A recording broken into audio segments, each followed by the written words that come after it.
sex pains. You know, as I told you, let me repeat, all the truth I'm sharing with you tonight are radical. So I'm going to throw another one. The first commandment God gave man is sex.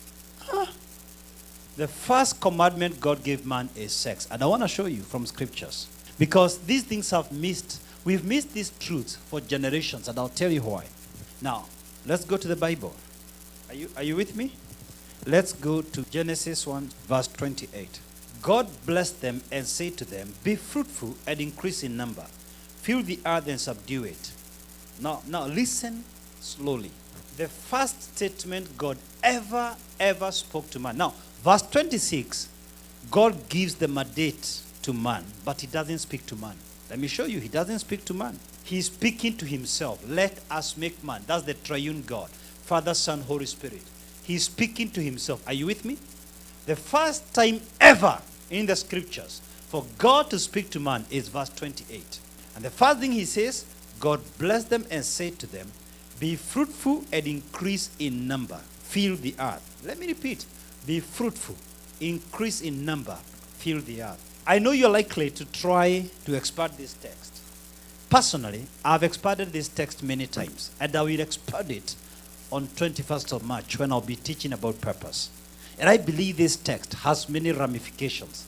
It communicates about our potential and about our purpose and our mandate and our individual assignments. But the truth is, the first thing God spoke here is not all those things. It's not about potential, purpose, assignment, and mandate.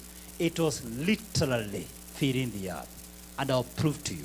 Look at verse 21 and 22. Because these are the same words God used for whales and sharks and seagull. Unless you tell me there's confusion in the Bible. He used the same words to animals. It's the same words he used to man. Look at verse 21 and 22.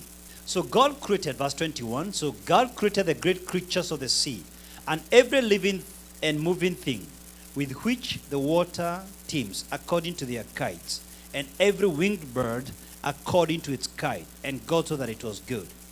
Verse 22, God blessed them and said, be fruitful and increase in number and fill the water in the seas. Now listen again. Verse 22 is like a repeat of verse 28. God blessed them and said, be fruitful and increase in number and fill the water.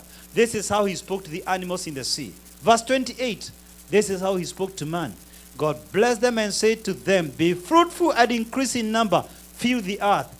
Because the fish remain in the sea, he tells them, fill the sea. For man, fill the earth. The same words. Be fruitful and increase in number and fill the earth. How do we fill the earth as human beings?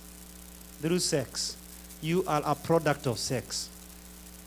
But because we have turned this precious gift into such a dirty art, our ears itch when we hear the word sex or sex organs. Because we have made it dirty. Why?